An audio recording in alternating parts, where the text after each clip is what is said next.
ഈ ചാമ്പൂരാഴ്ച സന്ധ്യയിൽ വേറെ കർത്താവിനെ ആരാധിക്കാൻ മഹത്വപ്പെടുത്തുവാൻ ദൈവകൃപ അനുഭവിക്കുവാൻ അവിടെ ദൈവം ഒരുക്കുന്ന വലിയ അവസരത്തിനായി നന്ദിയോടെ ഞങ്ങളെ വാഴ്ത്തുന്ന കർത്താവേ, അങ്ങയുടെ സന്നിധിയിൽ കർത്താവെ ആദരവോടെ ആയിരുന്നു, വിനയത്തോടെ ആയിരുന്നു, വിശുദ്ധിയോടെ ആയിരുന്നു കർത്താവിനെ സ്തുതിപ്പാൻ മഹത്വപ്പെടുത്തുവാൻ അവിടെ ഞങ്ങളെ സഹായിക്കണേ. പോകാനും ഞങ്ങൾക്ക് ഏറ്റവും അനുഗ്രഹമായി തീരുവാൻ, അങ്ങയുടെ നാമത്തിന് മഹത്വമായി തീരുവാൻ സ്വർഗപടിയാകണം ദൈവത്തിനോട് പറയുന്നു. ഈ രാത്രി ഞങ്ങളെ അനുഗ്രഹിച്ച് പറഞ്ഞു പ്രാർത്ഥനകൾക്കായ സ്തോത്രം യേശു ക്രിസ്തുവിന്റെ വലിയ നാമത്തിൽ തന്നെ ആമേൻ. ദൈവത്തിന്റെ പരിശുദ്ധ നാമം വാഴ്ത്തപ്പെടുമാറാകട്ടെ. ഈ നോമ്പിന്റെ ആരംഭ ദിവസത്തിൽ തന്നെ നമുക്ക് ഒരുമിച്ച് ദൈവസന്നിധിയിലായിരിക്കാൻ ഇത്രയും പേരെങ്കിലും വന്നത് ഓർത്ത് ഞാൻ ദൈവത്തിന് നന്ദി ദൈവത്തോടെ സ്തോത്രം അർപ്പിക്കുന്നു. പ്രിയപ്പെട്ട ദൈവമക്കളെ, ക്രിസ്ത്യാനികളെ സംബന്ധിച്ചിടത്തോളം അവരുടെ നോമ്പിന്റെ വളരെ പ്രധാനപ്പെട്ടതായ ഒരു ദിവസമാണ് ഇന്നേ ദിവസം. പലപ്പോഴും ഞാൻ നേരത്തെ പറഞ്ഞതുപോലെ തന്നെ നോമ്പ് ഈ ചാമ്പൂരാഴ്ച കടന്നു വരാതെ ആരാധിക്കാതെ പലരും നോമ്പ് എടുക്കുന്ന അനുഭവങ്ങളെ കാണുവാനായിട്ട് സാധിച്ചിട്ടുണ്ട്. പല സഭകളിലും അങ്ങനെ ചെയ്യുന്നു. എന്നാൽ നോമ്പിന്റെ യഥാർത്ഥമായിരിക്കുന്ന ആരംഭം ദൈവസന്നിധിയിൽ വന്ന ദൈവത്തോടു കൂടെ ഇരുന്ന് ദൈവസന്നിധിയിൽ അത് ആരംഭിക്കേണ്ടത് ആവശ്യമാണ്. അതുകൊണ്ട് ദൈവത്തിലെ പേര് കടന്നു വന്നല്ലോ എന്ന് ഓർത്ത് ദൈവത്തിന് സ്തോത്രം ചെയ്ത് പ്രത്യേകമായിരിക്കുന്ന നന്ദി അറിയിക്കുന്നു. ഇന്ന് രാത്രി നമ്മുടെ അല്പസമയ ധ്യാനത്തിനായി നാം വായിച്ച മർക്കോസിന്റെ സുവിശേഷം 8-ാം അധ്യായം അതിന്റെ 34-ാമത്തെ വാക്യത്തിന്റെ 2-ാമത്തെ ഭാഗം വളരെ സുപരിചിതമായ ഒരു വേദഭാഗമാണ്. ആ ഭാഗം വായിക്കാം. മർക്കോസിന്റെ സുവിശേഷം 8-ാം അധ്യായം 34-ാം വാക്യത്തിന്റെ 2-ാമത്തെ ഭാഗം. ഒരുവൻ എന്നെ അനുഗമിപ്പാൻ ഇച്ഛിച്ചാൽ അവൻ തന്നെത്താൻ ത്യജിച്ച് തന്റെ ക്രൂശെടുത്തുകൊണ്ട് എന്നെ അനുഗമിക്കട്ടെ. ആരെങ്കിലും തന്റെ ജീവൻ വളരെ സിമ്പിൾ ആയിരിക്കുന്ന ഒരു വാക്യമുണ്ട്. ഇന്ന് ക്രിസ്തീയ സമൂഹം ഏറ്റവും അധികം തെറ്റിദ്ധരിക്കപ്പെട്ടിരിക്കുന്ന ഒരു വാക്യവുമാണ് ഈ വാക്യം. ഇവിടെ യേശു പറഞ്ഞു, അതിന്റെ ആദ്യം പറയുന്നത് പിന്നെ അവൻ പുരുഷാരത്തെയും തന്റെ ശിഷ്യന്മാരെ അരികെ വിളിച്ച് അവരോട് പറഞ്ഞു, ഒരുവനെ അനുഗമിപ്പാൻ ഇച്ഛിച്ചാൽ അവൻ തന്നെത്താൻ ത്യജിച്ച് തന്റെ ക്രൂശെടുത്തുകൊണ്ട് എന്നെ അനുഗമിക്കണം. ഈ വേദഭാഗം യേശു ക്രിസ്തു പറയാനായിട്ടുള്ള സാഹചര്യം അതിന് മുൻപ് നാം നോക്കുമ്പോൾ അവിടെ പത്രോസ് യേശുവിന്റെ ശാസന കേട്ട് മാറി നിൽക്കുന്നത് കാണുവാനായിട്ട് സാധിക്കും. മാറി നിൽക്കുന്നത് എന്റെ ധാരണ വഴക്ക് പറഞ്ഞു. അവിടെ യേശുവിനെ അനുഗമിക്കുവാനായിട്ട് കുറെ ആൾക്കാർ കൂടെയുണ്ട്, ശിഷ്യന്മാരുണ്ട്, വേറെ കുറെ ജനം അവിടെയുണ്ട്. ദൈവത്തിന് സ്തോത്രം. അവർ യേശുവിന്റെ പിന്നാലെ ഇങ്ങനെ പോയിക്കൊണ്ടിരിക്കുന്നു. അപ്പൊ യേശു അവരോട് സുവിശേഷത്തിന്റെ ഏറ്റവും മഹത്വമേറിയ മർമ്മം അവിടെ പറഞ്ഞു. എന്താ മർമ്മം? അവിടെ പറഞ്ഞിരിക്കുന്നത് 31-ാമത്തെ വാക്യം, മനുഷ്യപുത്രൻ പലതും സഹിക്കുകയും മൂപ്പന്മാരും മഹാപുരോഹിതന്മാരും ശാസ്ത്രിമാരും അവനെ തള്ളിക്കളഞ്ഞു കൊല്ലുകയും 3 നാൾ കഴിഞ്ഞിട്ട് അവൻ ഉയർത്തെഴുന്നേൽക്കുകയും വേണം എന്ന് അവരെ ഉപദേശിച്ചു തുടങ്ങി. അവൻ ഈ വാക്ക് തുറന്നു പറഞ്ഞു. വളരെ കൃത്യമായി യേശു ക്രിസ്തു തന്നെ അനുഗമിക്കുന്ന ശിഷ്യരോടും ജനത്തോടും പറഞ്ഞു, എന്നെ തള്ളിക്കളയുന്ന ഒരു കാലം വരും, ഒരു സമയം വരുന്നു, ഞാൻ എന്റെ സ്വന്തം ജനത്താൽ തന്നെ വധിക്കപ്പെടും, ഞാൻ മരിക്കും. എന്നാൽ ഈ മരിക്കും എന്ന് പറഞ്ഞത് മാത്രം അവർ ശ്രദ്ധിച്ചു. അതിനപ്പുറത്തേക്ക് പറഞ്ഞത് ശിഷ്യന്മാരും ശ്രദ്ധിച്ചില്ല. അതിനുശേഷമാണ് യേശു പറഞ്ഞത്, എന്നാൽ 3 നാൾ കഴിഞ്ഞിട്ട് അവൻ ഉയർത്തെഴുന്നേൽക്കുകയും വേണമെന്ന് അവരെ ഉപദേശിച്ചു തുടങ്ങി. ദൈവത്തിന്റെ സ്തോത്രം. യേശു ക്രിസ്തുവിന്റെ ഈ ലോകത്തിലേക്കുള്ള വരവിന്റെ അതിപ്രധാനമായിരിക്കുന്ന സത്യത്തെ അവിടെ വെളിപ്പെടുത്തി.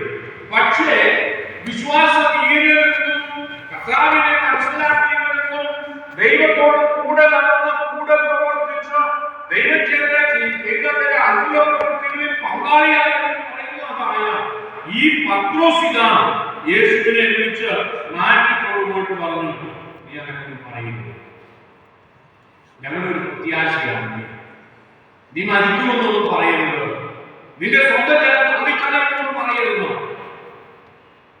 അവിടെ ഇതാ യേശുവിനെ എഴുതിയിരിക്കുന്ന ശാസിച്ചു തുടങ്ങിയതാണ് എന്ന് പറഞ്ഞാൽ അങ്ങനെ പറയരുത്, നീ അങ്ങനെ ചെയ്യരുതോ, അങ്ങനെ മരിക്കാനായിട്ടുള്ളതല്ല. അവിടെ യേശു ക്രിസ്തു ലോകത്തിലേക്ക് വന്നതിന്റെ യഥാർത്ഥ ഉദ്ദേശം തന്റെ ജനത്തിന് വേണ്ടി മരിക്കുക എന്നുള്ളതാണ്. ദൈവത്തിന്റെ സ്തോത്രം. അവിടെ അതിന്റെ ശേഷം അവിടെ പത്രോസിനെ ശാസിക്കുന്നത് നമുക്കറിയാം. സാത്താനെ എന്നെ വിട്ടുപോകുന്ന ദൈവത്തിന്റെ ദത്ത മനുഷ്യന്റെ ദത്തയെ കരുതുന്നു എന്ന് പറഞ്ഞു. ദൈവത്തിന്റെ സ്തോത്രം.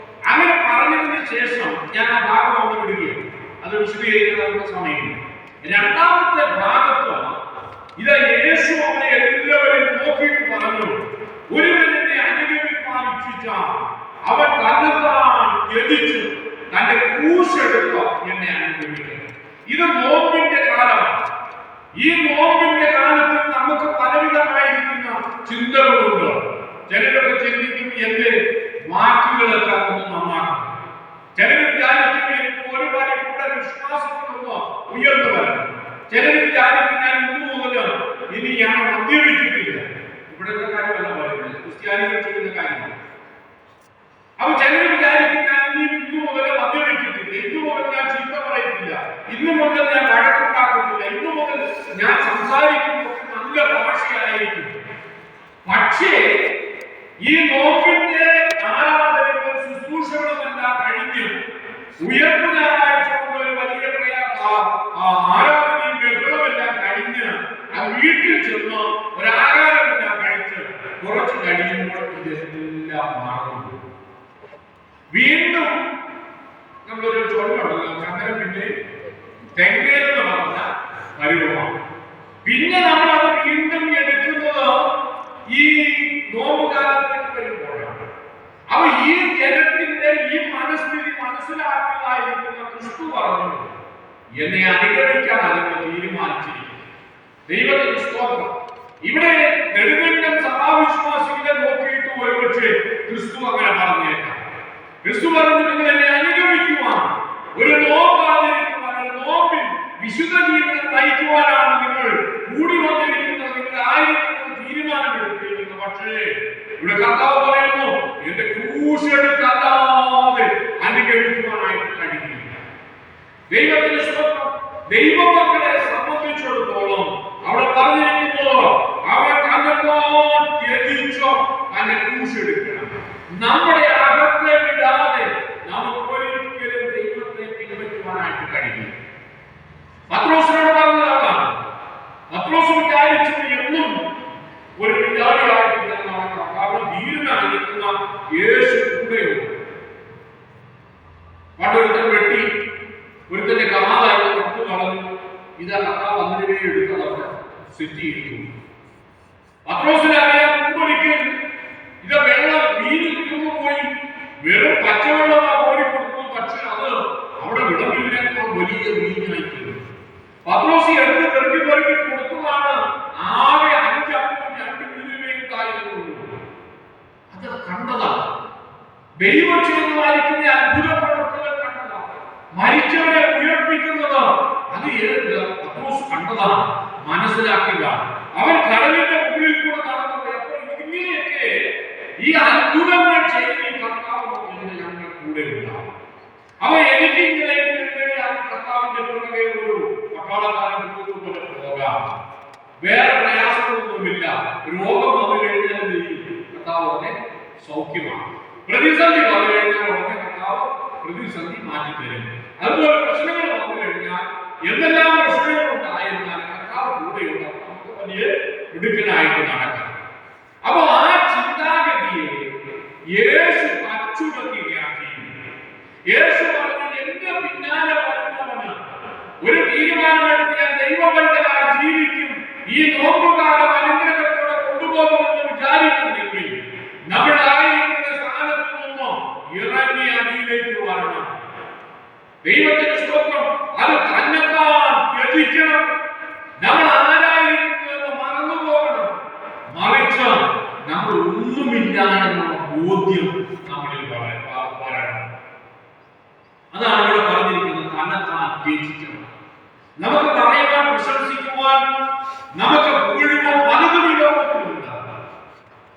പക്ഷേ യഥാർത്ഥമായിരിക്കുന്ന ഒരു നോമ്പിലേക്ക് വരുന്നുവെങ്കിൽ കർത്താവേ, ഞാൻ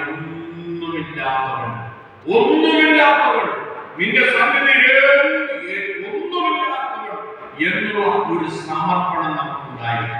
ഇവിടെ കർത്താവ് പറഞ്ഞു, തന്നെത്താൻ ത്യജിക്കണം. നമ്മൾ ആരാണെന്നുള്ള ബോധ്യത്തെ മാറ്റിയിട്ട് നമ്മളെ എന്തല്ല എന്നുള്ള ബോധ്യത്തിലേക്ക് കടന്നു പോകണം. മനസ്സിലായോ? നമ്മൾ ആരാണ്? നമുക്ക് പറയാൻ കുറെ കാര്യങ്ങളുണ്ട്, കുറെ ഭൂഷണം നമുക്കുണ്ട്. നമ്മുടെ ജീവിതത്തിൽ ഞാൻ ഇന്നതാണെന്ന് പറയാനുണ്ട്. എന്റെ ജീവിതത്തിൽ തന്നെ എനിക്ക് ഇന്ന കാര്യങ്ങളുണ്ട്, ഞാൻ ഇന്ന കാര്യങ്ങൾ ചെയ്യുന്നയാണെന്ന് പറയുവാനായിട്ടുണ്ട്. പക്ഷേ അതല്ല ദൈവം ആഗ്രഹിക്കുന്നത്. ഈ നോമ്പുകാലത്ത് ദൈവം ആഗ്രഹിക്കുന്നത് നാം എന്തല്ല എന്ന് ബോധ്യപ്പെടുത്താൻ വേണ്ടിയിട്ടാണ്. ദൈവത്തിന്റെ സ്തോത്രം. ആ ദൈവസന്നിധിയിൽ ഒന്നുമല്ലാത്ത ബോധ്യം നമുക്കുണ്ടാകും. ആ ബോധ്യത്തോടുകൂടെ നമ്മൾ നമ്മളെ തന്നെ ത്യജിക്കണം. അതിന് ചില ഉദാഹരണങ്ങളാണ് നമുക്കറിയാം. ദാവീദ് ഒരു രാജാവായിരുന്നു. പക്ഷെ രാജാവായിട്ടും അവൻ രാജസിംഹാസനത്തിലിരുന്നോ രാജകിരീടം വെച്ചോ രാജകിങ്കരന്മാരെ കൂടെയുണ്ടോ സർവ സൈന്യാധിപനായി നടക്കുന്ന ശ്രേഷ്ഠനായിരിക്കുന്ന ഒരു വ്യക്തി. പക്ഷെ അവൻ ദൈവസന്നിധിയിൽ ദൈവത്തിൽ നിന്നൊരു കൃപ പ്രാപിച്ചെടുക്കുവാൻ അവൻ സിംഹാസനത്തിൽ നിന്ന് ഇറങ്ങി അവന്റെ തലയിലിരുന്ന ആ വിലമതിക്കാനാവാത്ത കിരീടം ഇറക്കി വെച്ചു. അവൻ ധരിച്ചിരുന്ന വസ്ത്രത്തിൽ സ്വർണ്ണമുണ്ടായിരുന്ന സ്വർണ്ണവും രക്തവും ചേർത്ത വസ്ത്രം അത് ഊരിവെച്ചു. അവൻ ചാക്കൊടുത്തു. അവന്റെ സിംഹാസനത്തിൽ നിന്ന് ഇറങ്ങി വെറും പൊടിയിലിരുന്നു, ചാരത്തിലിരുന്നു. ദൈവത്തിന് തന്നെത്താൻ ത്യജിക്കുന്ന അവസ്ഥ. ദൈവത്തിന് സ്തോത്രം. ശൗൽ പറഞ്ഞു, എനിക്ക് പ്രശംസിക്കുവാൻ ലോകത്തിൽ ധാരാളം കാര്യങ്ങളുണ്ട്, പക്ഷേ ഞാൻ ദൈവത്തിന്റെ ഒരു അടിമയായിരിക്കുന്നത് കൊണ്ട് ഞാൻ അതെല്ലാം ചവർന്നു എണ്ണുകയാണ്. ദൈവത്തിന്റെ സ്തോത്രം. ദൈവത്തിന്റെ അടിമയായിരിക്കാതെ നമുക്ക് ഒരിക്കലും ദൈവത്തെ പിൻപറ്റുവാനായിട്ട് കഴിയും. അതുകൊണ്ട് കർത്താവ് പറഞ്ഞു, തന്നെത്താൻ ത്യജിക്കണം, കഷ്ടത അനുഭവിക്കാൻ തയ്യാറാകണം. രണ്ടാമത്തെ കാര്യം അവിടെ പറഞ്ഞിരിക്കുന്നത് തന്റെ ക്രൂശ് എടുക്കുക. ഈ കഴിഞ്ഞ നാളുകളിൽ ഒരാൾ എന്നോട് പറഞ്ഞത്, സംസാരിച്ചപ്പോൾ പറഞ്ഞു, ഞാൻ എന്റെ ജീവിതത്തിൽ ഇന്നിന്ന കാര്യങ്ങൾ ദൈവത്തിനായിട്ട് ചെയ്തതാണ്, ഇന്നിന്ന കാര്യങ്ങൾ ദൈവത്തിനായിട്ട് ചെയ്തു, ധാരാളം കാര്യങ്ങൾ അക്കമിട്ട് പറഞ്ഞു. അതിനുശേഷം പറഞ്ഞു, എന്നിട്ടും എന്റെ ജീവിതത്തിൽ ഒരു നന്മയും ഉണ്ടായി, ഞാൻ അതുകൊണ്ട് ഈ ദൈവത്തെ തിരിച്ചു കളഞ്ഞു. ഇവിടെ വേദപുസ്തകം പറയുന്നത് എല്ലാം ലഭിച്ച് സമൃദ്ധിയായതിനു ശേഷമല്ല ദൈവത്തെ അനുഗമിക്കേണ്ടത്. നമ്മുടെ ജീവിതത്തിൽ സകലവും ഓക്കെ എന്ന് സൈൻ ചെയ്തിട്ടല്ല ദൈവത്തെ അനുഗമിക്കേണ്ടത്. നമുക്ക് ഏതെല്ലാം ക്രൂശുണ്ടോ ആ ക്രൂശോടുകൂടെ ദൈവത്തെ അനുഗമിക്കണം. അതുകൊണ്ട് പൗലോസിന്റെ ജീവിതത്തിൽ അവർ മരിക്കുന്നത് വരെ, കൊല്ലപ്പെടുന്നത് വരെ അവർ ക്രൂശുണ്ടായിരുന്നു. അവന്റെ ഏതോ ഒരു രോഗം വിട്ടുമാറാത്തതായിരിക്കുന്ന രോഗം. ശിഷ്യന്മാരെ നമുക്ക് നോക്കാം. ശിഷ്യന്മാരുടെ ജീവിതത്തിലെല്ലാം അവരെല്ലാം തികഞ്ഞിട്ടല്ല ക്രിസ്തുവിനെ പിന്തുടർച്ചത്. ഞാൻ പലപ്പോഴും പറയാറുണ്ട്, ഈ ശിഷ്യന്മാരുടെ വിശ്വാസം എന്തൊരു വിശ്വാസമായിരുന്നു. ഇപ്പൊ നമ്മൾ പണിക്ക് പോവുക, നമ്മുടെ ഭാര്യയുണ്ട്, കുഞ്ഞുങ്ങളുണ്ട്, അവര് വീട്ടിലുണ്ട്, രാവിലെ വന്ന് പണിക്ക് പോവുക. ഈ പണിക്ക് പോയ സ്ഥലത്ത് അവിടെ ഇതാ യേശു വന്നപ്പോൾ നമ്മളെ കണ്ടു പറഞ്ഞതിലേക്ക് പോര്, എന്റെ കൂടെ പോര്. അവിടെ എന്നും ഞാൻ പലപ്പോഴും വായിച്ച് അവിടെ നോക്കി, എവിടെയെങ്കിലും ഈ ശിഷ്യന്മാരെ വീട്ടിൽ പോയി പറഞ്ഞിട്ട് വരാം ഒരിടത്ത് വേണ്ടിയിട്ടില്ല. ഒരു സ്ഥലത്ത് പോലും അത് കാണുവാനായിട്ട് കഴിയുന്നു. അവിടെ എഴുതിയിരിക്കുന്ന അവര് വള്ളവും വലയും വിട്ട് അവനെ അനുഗമിച്ചു. യേശു ക്ഷണിച്ചു. അവരുടെ ഉപജീവനം ഒന്നും അവരെ നോക്കിയില്ല. എന്റെ മക്കൾ എങ്ങനെ ജീവിക്കും, എന്റെ ഭാര്യ എങ്ങനെ ജീവിക്കും, എന്റെ സഹോദരൻ എങ്ങനെ, അവരിതൊന്നും നോക്കിയില്ല. കർത്താവിന്റെ ശബ്ദം കേട്ടു, കർത്താവിനെ കണ്ട്, കർത്താവിന്റെ ശബ്ദം കേട്ടു, ഇറങ്ങി പോരുകയാണ്. എന്നാൽ വേദപുസ്തകത്തിൽ ഒരിടത്തും പോലും അവരുടെ കുടുംബം അവർക്കൊരു പ്രശ്നമായി കാണുന്നില്ല. മറിച്ച് ശിഷ്യന്മാരെ കർത്താവിനോട് ചോദിച്ചു, കർത്താവേ, ഞങ്ങൾ സകലവും വിട്ട് അതിനെ പിൻഗമിക്കുക. ഞങ്ങൾക്ക് എന്താണ് ദൈവത്തിന്റെ സ്തോത്രം? അവനവന്റെ ക്രൂശ് എടുത്ത് ക്രിസ്തുവിനെ അനുഗമിക്കുക. നമ്മൾ ഏത് സാഹചര്യത്തിലായിരിക്കുന്നു ആയിരിക്കുന്നത്, ചിലപ്പോൾ കടഭാരമായിരിക്കാം, കുടുംബ പ്രശ്നങ്ങൾ ഉണ്ടായിരിക്കാം, കഷ്ടത ഉണ്ടായിരിക്കാം, രോഗം ഉണ്ടായിരിക്കാം, വേദന ഉണ്ടായിരിക്കാം. പക്ഷെ അതെല്ലാം കഴിഞ്ഞിട്ട് ഞാൻ നിന്നെ അനുഗ്രഹിക്കാമെന്ന് പറയുന്നതല്ല, ക്രിസ്തുവിനെ അനുഗ്രഹിക്കുക. അതിന് ലഭിക്കുന്നതായിരിക്കുന്ന അവസരത്തിലേക്ക് അവന്റെ ശബ്ദം കേൾക്കുമ്പോൾ, അവന്റെ സാന്നിധ്യം കാണുമ്പോൾ, ഇതിനപ്പുറത്ത് ഈ ശിഷ്യന്മാരെ യേശുവിനെ പിൻഗമിച്ചിട്ടുള്ള ഒരു വലിയ ദൈവശാസനം കിടക്കുന്നു. അതറിയിക്കട്ടെ, നാം ഏത് സാഹചര്യത്തിലും നമ്മുടെ ക്രൂശെടുത്ത് ഈ കർത്താവിനെ പിൻഗമിക്കുവാനായിട്ട് സാധിക്കും. ഇന്ന് രാത്രിയിൽ നമുക്ക് ആ ഒരു ചിന്തയുടെ പശ്ചാത്തലത്തിലാണ് നമ്മളെല്ലാവരും കടക്കുന്നത്. ഇന്ന് രാത്രി ആരാധിക്കുവാനായിട്ട് നമ്മൾ തോന്നുന്നു, ഇത്രയും പേര് വരുമെന്ന് ഞാൻ വിചാരിച്ചല്ല, പക്ഷെ ഇത്രയും പേര് വന്നല്ലോ. ദൈവം നിങ്ങളെ അനുഗ്രഹിക്കും. ഇന്ന് രാത്രി നാം ഇവിടെ ആയിരിക്കുന്നതോ ഈ ക്രൂശെടുക്കുവാൻ തയ്യാറുള്ളതുകൊണ്ട്. നമ്മുടെ അകത്ത് എവിടെയോ ഞാൻ ഈ ക്രൂശെടുത്ത് എന്റെ കർത്താവിനെ പിൻഗമിക്കുമെന്നുള്ള ഒരു ഉറച്ച തീരുമാനമുള്ളതുകൊണ്ട് ഇന്ന് രാത്രി നാം ഇവിടെ ആയിരിക്കുന്നു. നിങ്ങളുടെ തീരുമാനത്തെ ദൈവം മാനിക്കട്ടെ. ദൈവത്തിന് സ്തോത്രം.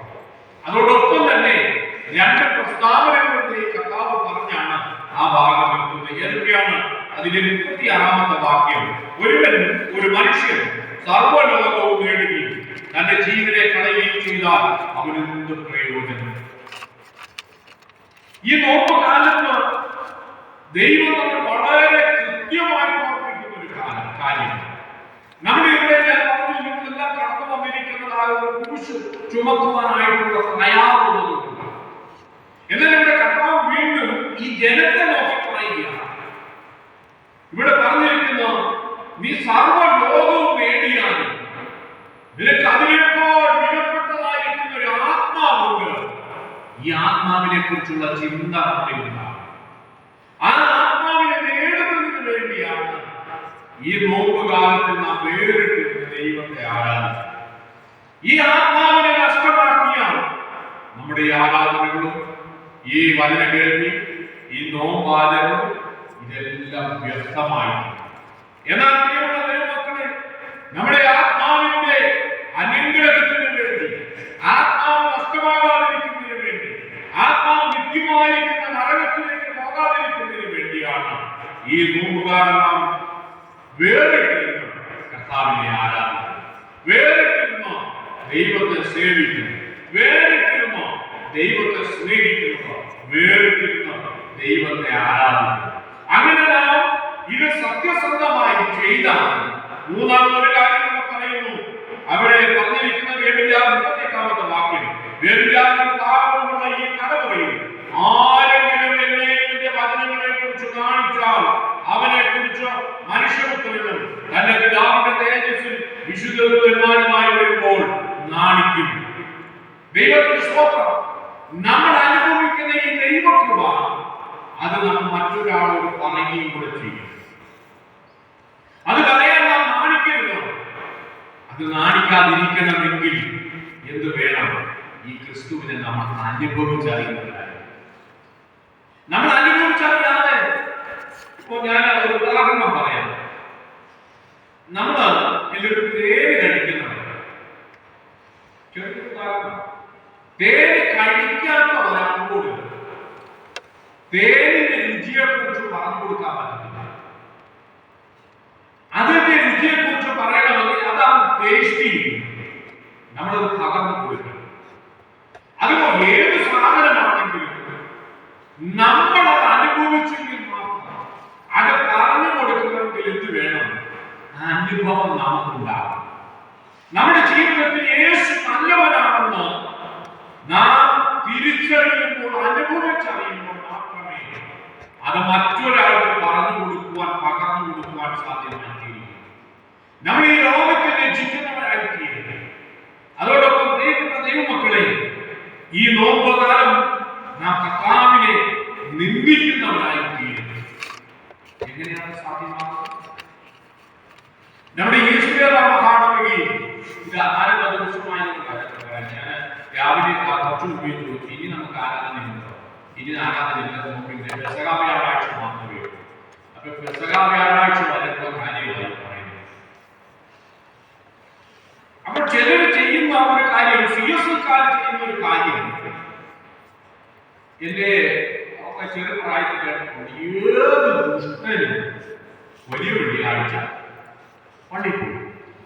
ഞാൻ ശ്രദ്ധിച്ചിട്ടുണ്ട്, പഴയകാലത്തൊക്കെ കണ്ടിട്ടുണ്ട്. വലിയ വെള്ളിയാഴ്ചയുടെ ഒരു 99% പേര് പള്ളിയിൽ. പക്ഷെ ഞായറാഴ്ച, വീട്ടിൽ ഞായറാഴ്ച വരുന്നത് ആരാധന രാവിലെ നടത്തുന്നത് കൊണ്ടല്ല,